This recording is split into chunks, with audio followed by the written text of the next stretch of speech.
Like what? Not pretending you have the most boring problem in the world. Well, 19-year-old daughter, she's acting toward me like every 19-year-old daughter has ever acted toward their dad, ever. Stop it. Whew, look, The Last of Us was one of those shows where I was like, okay, you know, I'm kind of okay with this. They had some decent parts. They had some episodes I really liked with season 1. And I just started watching season 2 and I watched the first episode and oh my God. This, I know this is just the first episode. At the time of this video, there were no other episodes that came out, but man, was it a weird start. And man, is a weird direction. What is this, our 5th session? And you have these really unbelievable scenarios that make Ellie look as though she's God's greatest gift to mankind, and though everybody else has been surviving in this colony for a very long time, somehow this bitchy brat and her freaking non-girlfriend are the ones everyone looks up to, and this entire time, this entire episode is everyone pissing on Joel. Because the people cannot help themselves. But to take a character, we had a great relationship with him and Ellie. We had ups and downs, we had nuance. But no, everyone's got to take the piss out of the male character. I know it sounds like a broken record and oh yeah, by the way, I'm sorry, freaking focus, right? Since I'm watching True Blood, like my husband introduced me to it, we've been watching it recently, just binging through it. This is Tara! She looks so good. But yeah, what was I saying? I lost my train of thought. Damn it. The point of the matter is, Ellie is insufferable. She already was pretty annoying in season 1, but if you want to amp that up times 1,000, watch this. Just some of the direction that they took, I'll just get into it. You know what? This isn't that bad. Yes, it is. No, it's not. Yes, it is. No, it isn't. Yes, it is. No, it isn't. Swear to me that everything you said about the Fireflies is true. I swear. So if you guys remember, and here's some footage that you can look at in the meantime. So the end of The Last of Us, Ellie and Joel went to the Fireflies. Ellie's supposed to be the key to everything because she's immune to the virus or the cordyceps, whatever, right? And the Fireflies basically were hoping to create a vaccine from Ellie's immunity. It makes sense. She's immune. Let's try and create a vaccine from her. Here's the problem though, and people aren't considering this because she's mad the entire time because Joel took her choice away from her. How dare he make decisions for her? She can make her own decisions. And everyone's talking about how this is supposed to make sense, but they're forgetting that there was zero guarantee that this vaccine would actually work. You see, there weren't any clinical trials. There's no past cases. There's no precedent. It's not like it was modern medicine. It's a post-apocalyptic hope and pray that it will work. And for all they knew, the mutation in Ellie's brain might not even be replicable. And even if it was, or even if it were, mass producing the vaccine in this collapsed world would be very impossible. And then you'd be killing the only thing that you had that was a lead into a vaccine. What was also super annoying with Ellie being freaking mad is that she's mad at Joel for not giving her a choice. However, did everyone freaking their brains go and eat grass? The Fireflies didn't give Ellie a choice either. They didn't tell her they were gonna kill her. That would have been a very important piece of information that she should have known to make that decision. No? Did they not take that choice away from her by not telling her, oh yeah, by the way, you wanna help save humanity? You're gonna die for the chance that this might happen, that we might be able to get a vaccine. How are people not connecting that? How is everyone putting the blame on Joel for taking away her choice when the Fireflies goddamn did the same fucking thing? From a logical standpoint, if someone truly believes in a case or a cause that's worth dying for, informed consent is very important. Joel didn't rob Ellie of her choice. The Fireflies did. If anything, granted they could set back up things, she could still decide to go do it now that she knows the full truth, but you can also make the argument that Joel was saving Ellie from being used and reduced to a resource by people who saw her as nothing but a lab rat and not a person. He thinks that the cordyceps in Ellie has grown with her since birth. Why is she in surgery? It produces a kind of chemical messenger. It makes normal cordyceps think that she's cordyceps, it's why she's immune. He's gonna remove it from her, multiply the cells in a lab, produce those chemical messengers. He thinks it could be a cure, Joel. Cordyceps grows inside the brain. We didn't tell her, we didn't cause her any fear, there won't be any pain. No, you take me to her right now! I'm not arguing that some of it's not selfish on Joel's part because he lost his daughter and Ellie's like his new adopted daughter now or whatever. But I'm sure when he found out, oh shit, she's gonna be killed and she doesn't know and what the hell? You can talk about the ethics of it being the greater good and all that, but again, let me reiterate, there's no freaking guarantee that it will work. So then she dies and then what? Now we've lost the only person who is immune to this that we know right now. And now we can't do any more tests on her because, oh yeah, she's freaking dead. Now going into that, since y'all are refreshed now, tell me in what world does it make sense that everybody's mad at freaking Joel? Anyway, we're shown the Fireflies and this woman who's honestly way better to, never mind. And they're mad and everyone's sitting around like, oh my God, Joel's evil. Killed a bunch of us. Isn't that the woman from, the bald woman from the Star Wars, or what was it called again? The Prophet game. What was the name of it again? Intergalactic Heretic Prophet. Yeah, isn't that the same woman? They look uncanny. I think it is. Why does the only dude that looks different from the rest of them, the one that looks the weakest? Why does this girl look more like Ellie than Ellie looks like Ellie? Anyway, they're going to go after her. Sorry, they're gonna go after Joel because she's angry and she wants revenge. Kill him.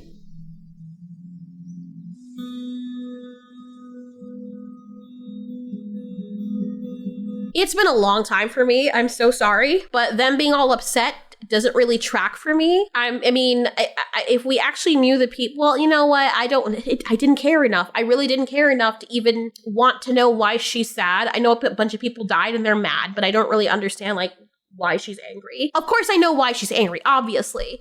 But me as the audience member, I don't really care. Maybe it's because it's been a long time and whoever these people were that were close to them, I didn't know them enough for it to warrant me feeling the way that she does, if that makes sense. When we kill him, we kill him slowly. So 5 years later, after the intro, we get that scene that everyone's talking about. Now, the only way that this scene makes sense is if this guy is making her win or letting her win. Because ain't no way. I don't know if anyone's ever tried to fight another dude before. Even if you're sparring. I've sparred with lots of dudes. When you're really, really young, when you're like 8 years old and stuff, oh yeah, you're stronger than the boys. For whatever reason. You're stronger than them or like, oh shit, oh my God, she can, or you're on par with them. Yeah. As soon as 18 kicks around and you realize that all your guy friends are now like 2 feet taller than you and they can pick you up with your head. Yes, that's something that happened. You get humbled real freaking quick. I remember getting choked out by my boyfriend. Like, I was trying to leave a situation. He didn't want me to leave. He didn't want me to break up with him. I didn't really want to break up with him either, but situations were happening. He was cornering me and I punched him because he was cornering me. He was all up in my face yelling at me and, you know, whatever. This dude is a big ass redneck. Like, and my little ass was like, get the fuck away from me. And when he shoved me, the punch, I think he was like more shocked that I punched him. And it wasn't even like, my punch was like nothing. He shoved me like I weighed a piece of paper. Like it was so comical when I think about it now. Might not be comical to you guys, but it was really comical to me thinking back on it. Now, I consider myself someone able to handle myself, especially, you know, with other females. But with him being so lean and big, like there was no way. Bro like got on me like a freaking predator. I couldn't do anything. And even if I decide to use an item to try to hit him, I loved him too much. I was stupid, whatever. Sex was great after that though. But anyway, I'm out of that now. But the point of the matter is, there is no freaking scenario unless you even the stakes with a weapon in which you as a little female can overpower a large dude. Especially one of the titanic stature of the dude in this scene. Ellie, the actress, is around my height. This dude looks like he's well over 6 foot something. And he's not just big, he's lean and muscular. And you mean to tell me in this situation, she's like, you know what? My legs are like a vice. Haha, I got you. And you know what would happen in this scenario? Trust me, even in playtime, guys do this when they're not serious. They're holding back while they're playing, sparring with you, and they're still able to bust your ass. And I'm able to keep up with them agility-wise, but strength, no comparison. All that would happen is they would take me and freaking either punch my head in and knock me out, or slam my body and break my freaking back. That's what would really happen in a situation like this. So this guy, she's making him tap out. Really? Really? That is so freaking stupid. And we're supposed to believe that, yes, I got you now. And she's exerting all her energy. And he's like, yeah, you got me. You got me. Stupid bitch. You're gonna die if this is a real situation. You got me. Oh no. That's what this was giving. And it was so ridiculous. And what also doesn't help is this bitch is so unlikable. I don't know. I loved her in Game of Thrones. Loved her in Game of Thrones. I thought she was one of the best characters and she can act her ass off. But holy shit, did they make her a walking twat in this show? Especially in season 2. What happened? Ellie!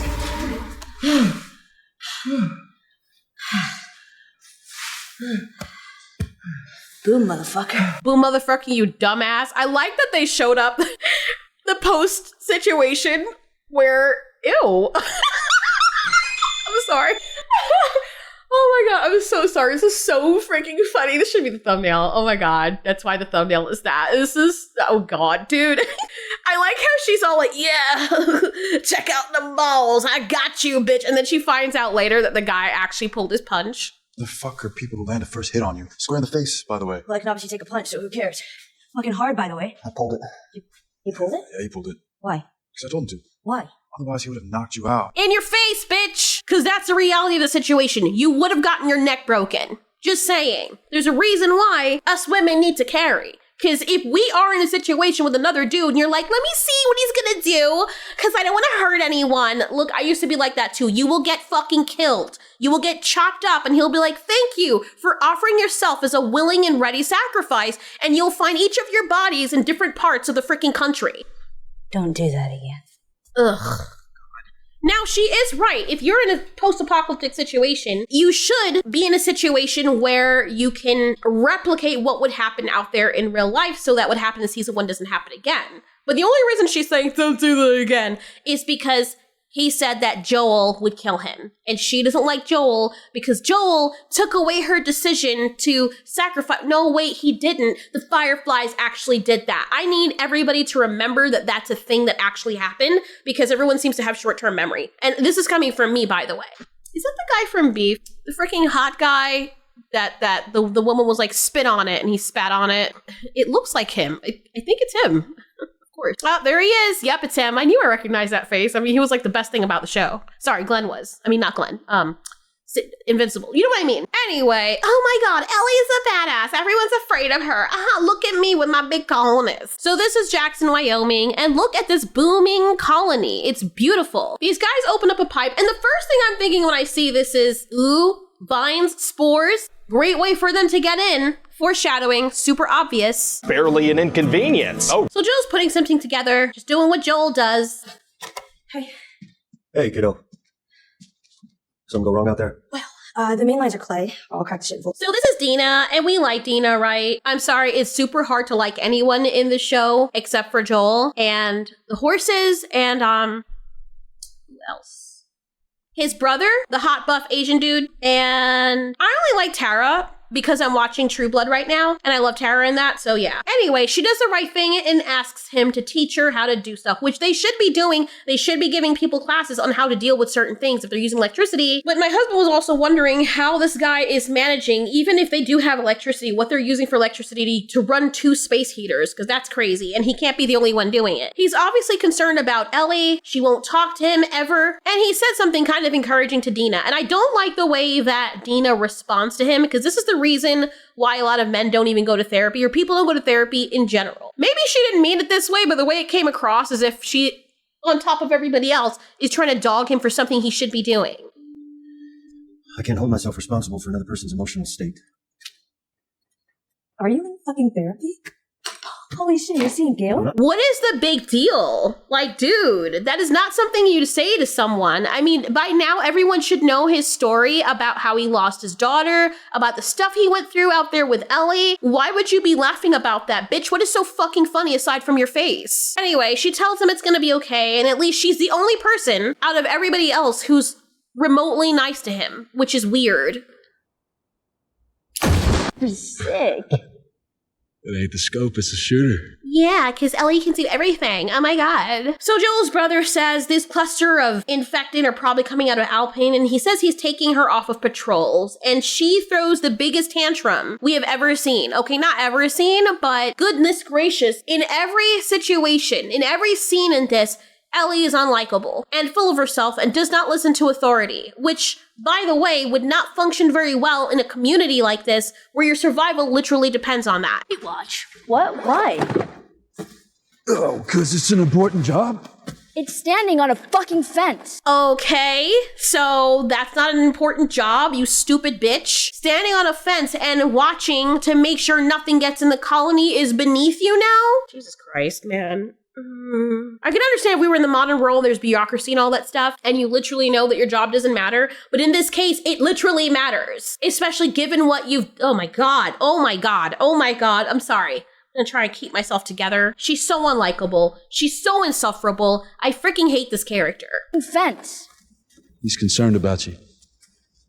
Unfucking real. Yeah, because someone who saved your life super amount of times, who has been there for you when nobody else was, and who was willing to put up with your shit when nobody else would, let's be honest, it is so horrible that he actually cares about you. He saved your fucking life, you fucking owl face. I'm sorry. You know, last run, you were a bit reckless.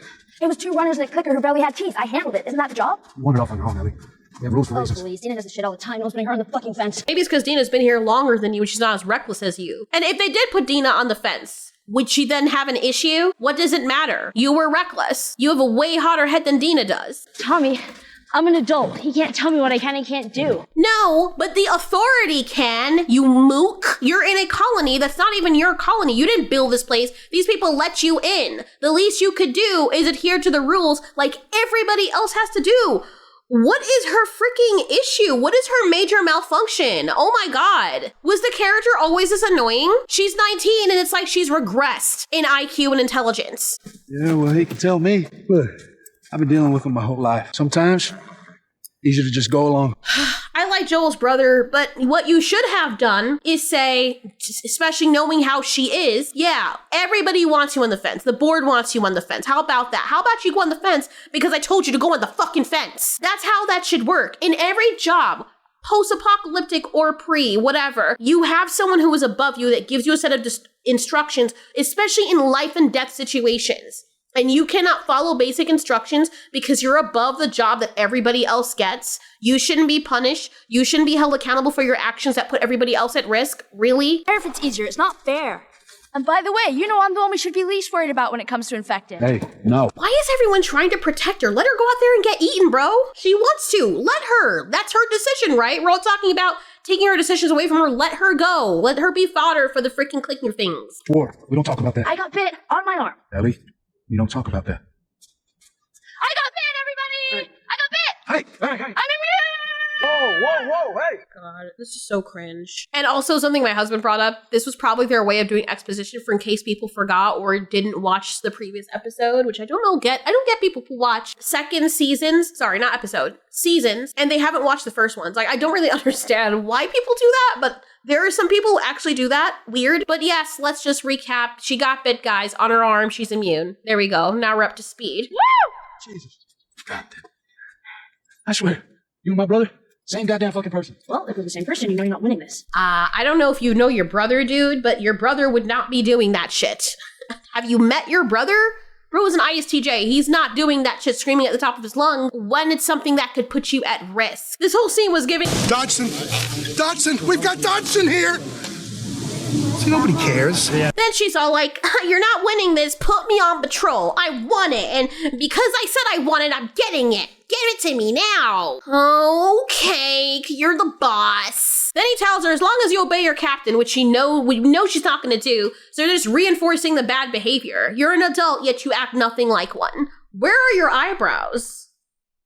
What is going on? Anyway, we see some extra survivors being let in through the wall. I don't know where they keep finding these people. And now Tara, sorry, she's Tara to me. I know her name's not Tara, but since I'm watching True Blood, she's Tara. So anyway, Tara is worried. And then they start having a conversation about what seems to be very heavy-handed on the nose about immigrants. And I don't really see how this makes sense because in a post-apocalyptic setting, it is very different than a modern current event with countries. Very, very different. In this situation, it's literally the more the merrier, or the more people you have, the higher chances of survival. The human race is dying. So it doesn't make sense to leave people out because more manpower equals, yes, more food that you need to feed, but more people that can hunt and do things. So this whole argument of them trying to make a state for immigration just feels like they're doing it because it's a current event thing and they're trying to use it as a means to be a soapbox for current events when the two are not even the same. To restore the new... We need to build faster.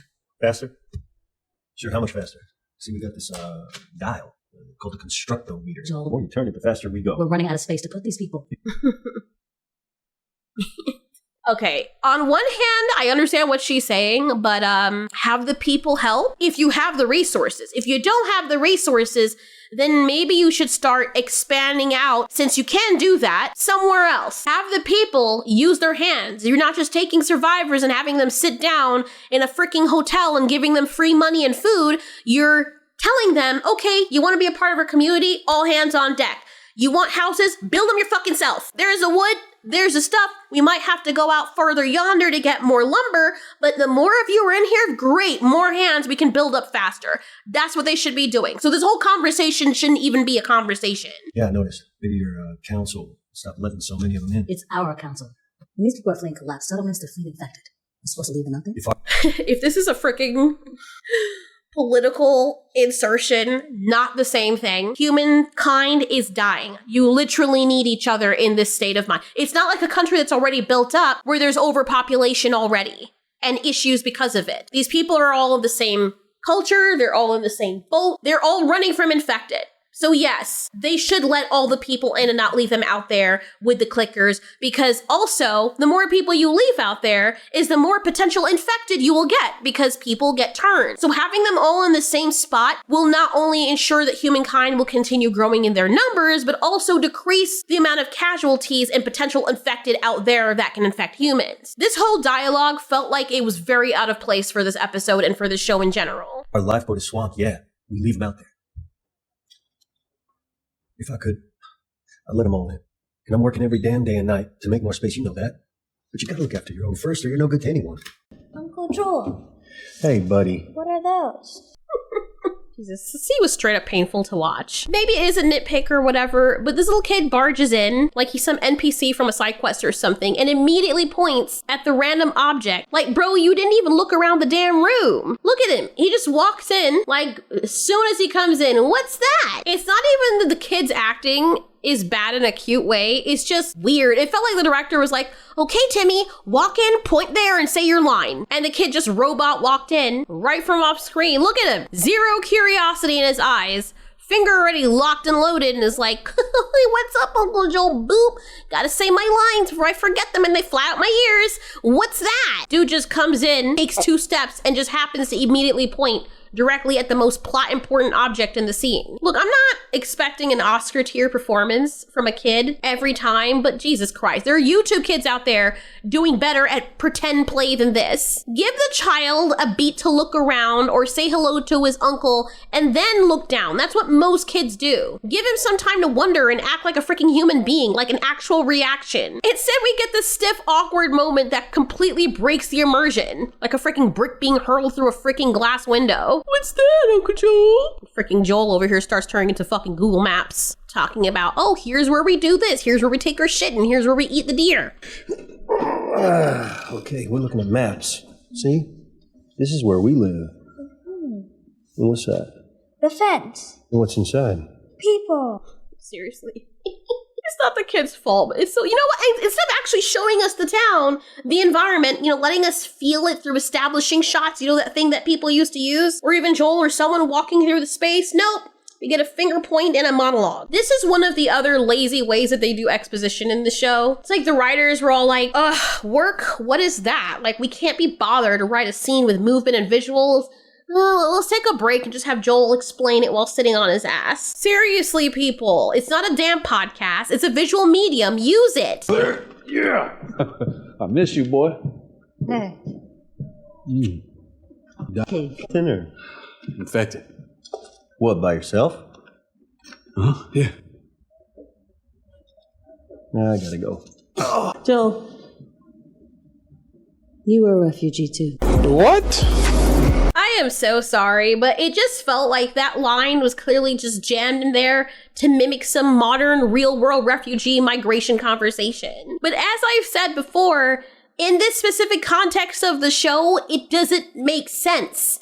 It's a post-collapsed world. Food is scarce, people are dangerous, you know, resources hanging by the thread or whatever. Humans gotta stick together. And they're really out here trying to make it a both sides kind of conversation. They're trying to present the humanitarian and the realist view, I get it, but the way they did it was so freaking forced that it felt like 2 characters reading freaking arguments on Reddit or something at each other instead of having an actual grounded discussion that fits the world that they actually live in. And what really kills me is how it just felt really fake. I don't know. There's no edge. There's no realism. It's just this weird PSA-like moment shoved in, like the writers were trying to prove, like, oh yeah, we're up to date on current events. Like, and maybe it's just me, but like I said, you see this stuff all the time where they're always shoving it into movies and shows and stuff. So it doesn't really fit this realm of the show. It just felt like a clumsy ass, really out of touch scene. And it might not seem like modern politics, but the whole conversation, the way and the lack of it being fleshed out came across like that because it made no freaking sense. Don't do that in an apocalypse story without actually adapting it to the stakes of the world.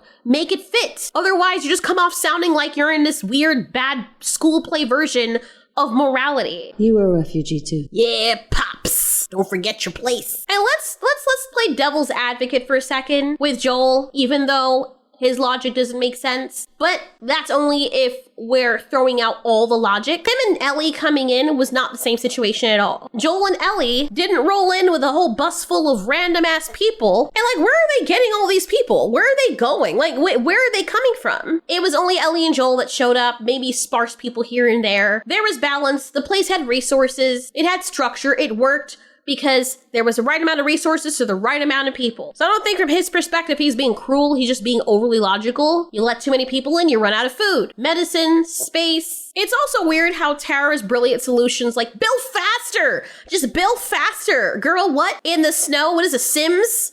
Freaking Sims Apocalypse Edition? On a freaking mountain? In the remote, frostbitten, freeze-coated, remote Bubba-fuck wherever they are. You guys aren't beside a freaking Home Depot. Every single log and nail and damn roof tile is coming from the same small-ass patch of forest they're already draining and scraping off. Talking about freaking environment, they're bleeding the whole place dry. And she wants to expand even more and tell them, oh, just build faster. Baby, this ain't Minecraft. You can't just punch a tree and build a freaking cabin. That's not how that works. Not to mention, you got people out there trying to hammer wood and stack stone in the middle of snowstorms. It's freezing out there. Look at them, they're in the freaking mountains. And the people that are there aren't freaking architects. They're just survivors like you. Why don't you go out there and build faster? They're barely staying warm. Working and doing all of that is also going to bleed through the resources even more, because the more you do construction is the more you have to eat, the more you have to drink, the more clothes you're going to need to stay warm, the more people are going to get sick, the more you're going to be bleeding through medicine. And you want them out there acting like Bob the Builder in sub-zero weather? Also, are you vetting people? They want to let people in, that's fine. Make sure that they're all working. Tara makes it seem as though we got to take care of these people, but she never really mentions that the people need to help build faster. We never see her on hand saying, okay, guys, you can stay here, warm up for a couple of days, get okay, let's get some food in you. Okay, time to go to freaking work. We're not here to take care of you. You're gonna help take care of all of us. That's what we do. Also, from what we've seen in every single post-apocalyptic show or scenario, don't stack all your chips on one basket. Wait, no, table, whatever. We see what happens every time these people hunker down in one spot and don't have alternate places to go. There's no backup plan, there's no plan B. Instead of talking about, oh, build faster, why don't you send a group out there to scout out a secondary settlement? You know, lower the elevation near water, near something, or not even lower the elevation, just go in another place with the same amount of elevation, what have you. So you're not taking all of the resources just from one place and bleeding it dry. Because there's gonna come a time where there's so many people in one area that you're gonna have to move away from that area anyway because you've used up all the resources. Like, she's not thinking with a full deck of cards. Oh, here comes the wonderful part. Here comes the part with this old hag, who is yet another character that serves to just piss all over Joel's nose. Now, there's that short-term memory loss we're talking about, because myself, she claims something later on that I didn't see happen. Maybe it happened in the last season and the person was just so insignificant that it just went right over my head. But we're supposed to care. And first of all, this whole situation, the way it's set up, should not be happening. But let's get into it. This is his therapist, Gail. You want to start or what?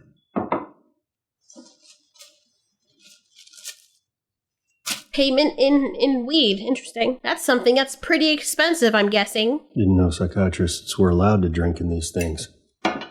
Psychotherapist. Psychiatrists are the pill ones.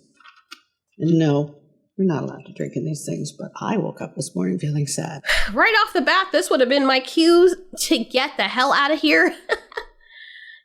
I understand you're human and you have needs, and that's completely okay.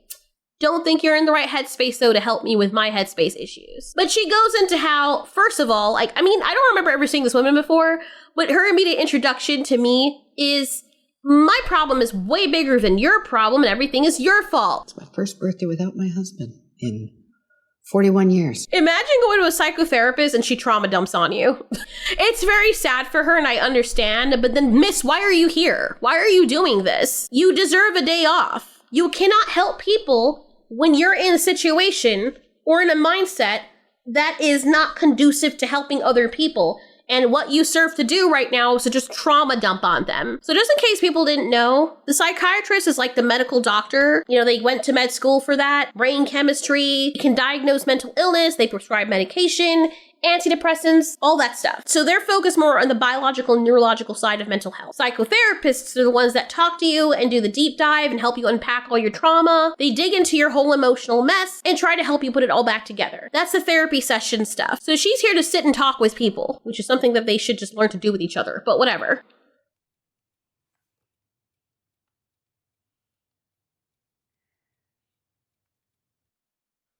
Look how awkward Joel feels. He's like, okay, bitch, how am I supposed to follow that up? Now, would you like to talk about you? I mean, since we're doing that, that's so unprofessional. Like, if I was in her situation, and it doesn't matter. When you're in this room, you're my patient, I'm gonna have a level of class and not dump my problems on you when you've come to me with your problems. Joel lost someone too. He lost lots of people. You're not the only one. Oh, but it gets better because then there's an explanation as to why she's acting so bitchy. Also, if you're gonna be drunk and doing this with people, just take the freaking day off.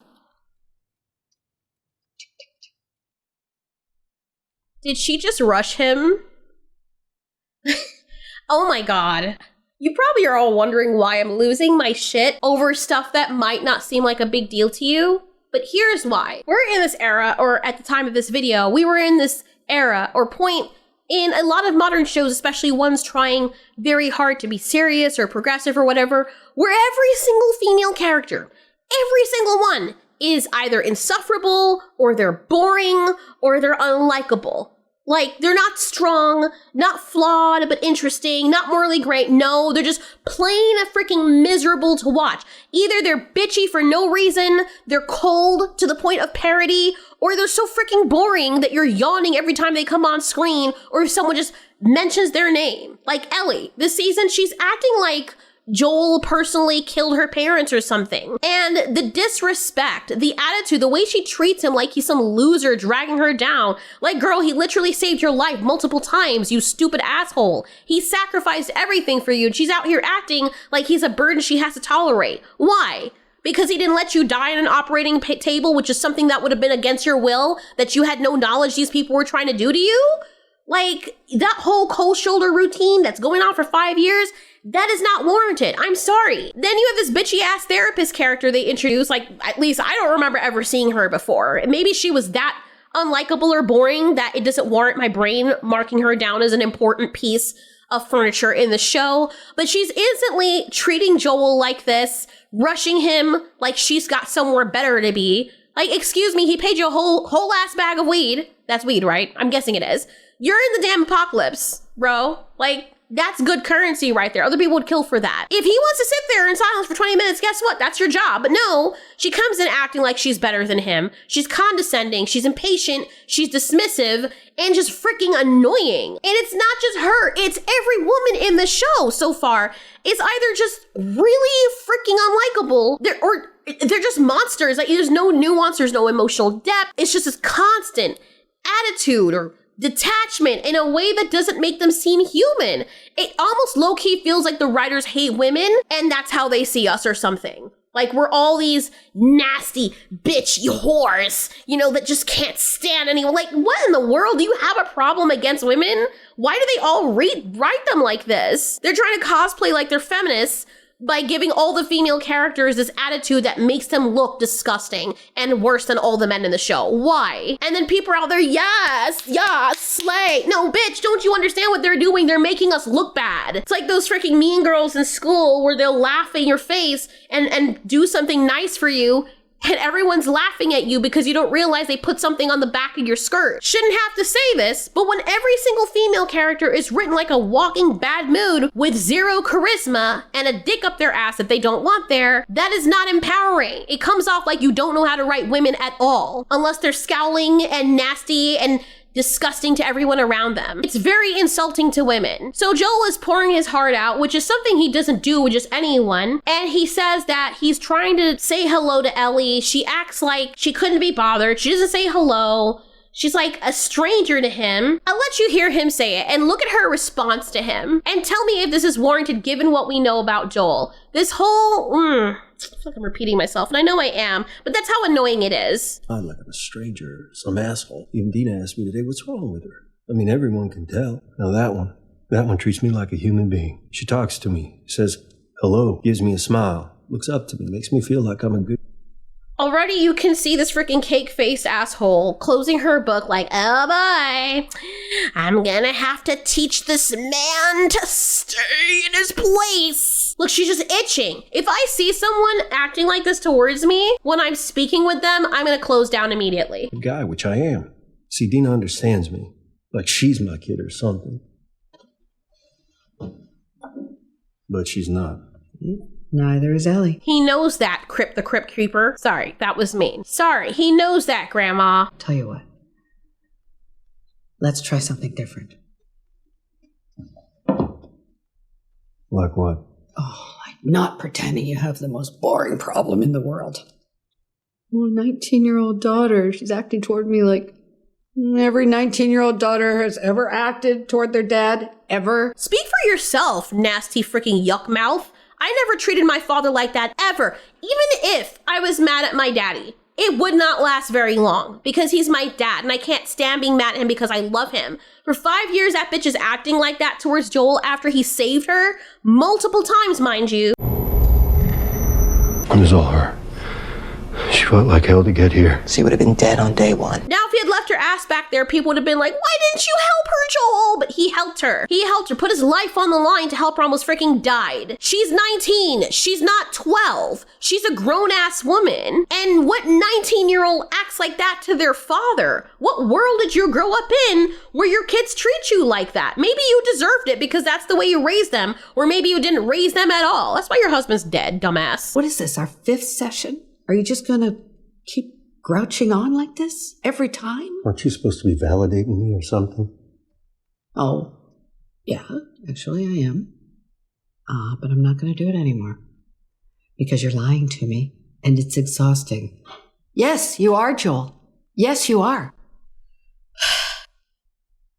This is not somebody who I would trust talking with, and I would tell everybody else, yeah, Gail's got a screw loose, don't go to her. Joel has nobody to talk to, and he opens up to you.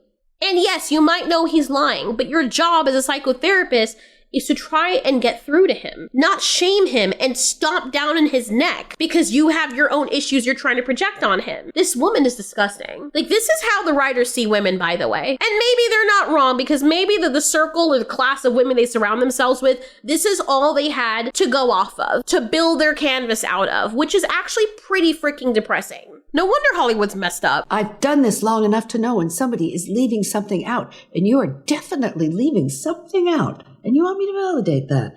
No. Bitch, my mom used to do the same thing, the same mannerisms that she's doing. Ooh, it's just traumatizing. I love my mom, like we're speaking now and everything, but it still is. I get PTSD from that shit, man. The whole manipulation tactic thing she's using here. But you were validating him all this time, though. So what does that make you? Maybe you weren't doing your job properly if you were validating him. Let me ask you something. If the women come in here and they do exactly the same thing as Joel does, do you give them the same energy in the song and dance? I bet you she doesn't. I bet you freaking $1,000 she does not. In fact, fuck no. Bitch, give me back my damn weed. Said I was sad. That wasn't true either. I'll just come back another day. Should I say it out loud? Yeah, I should. Here we go, guys. Are you ready? This is the time where someone's gonna lecture Joel once again. It's never a man-to-man doing this, by the way. It's always like a woman doing it to a dude. I don't know why. Who wrote this freaking season? I know this is just episode 1, but damn. I think I'm probably gonna have to do this instead. This feels like Dumb Movie Monday all over again. Honestly, this whole episode bored me to tears. Oh my fucking god. It bored me to freaking tears. I cannot stand these characters, man. I cannot stand these characters. I feel like I'm watching Mandalorian in every freaking modern show ever. Dad's acting like every 19-year-olds were dead ever. Shut the fuck up. Oh my god. Fucking dumbass characters, man. I'm sorry. I think I should take a break. I think I'm gonna have to do this in 2 parts. I'm not in a good mood right now. Her mood, everyone else's it's just her and Ellie. Their whole mood's rubbing off on me, and shit's really making me goddamn mad. In fact, I'm gonna do that. I'm just gonna leave this at part 1 and just come to part 2. No one's even watching these videos anyway. I don't know why I'm putting myself through this. Anyway, we'll come back later. Does anyone else feel like they made Ellie kind of annoying in the show? I mean, I don't remember how she was in season 1 that much, but I played the games a bunch of times. And I'll say she was like a rule breaker type, whatever, but she wasn't like this. Like, she knows not to go into an abandoned building by herself where there could be 20 infected or clickers or whatever, just to be a badass and say, oh yeah, I've killed zombies before, so I'm just gonna go up in there and do whatever I feel like.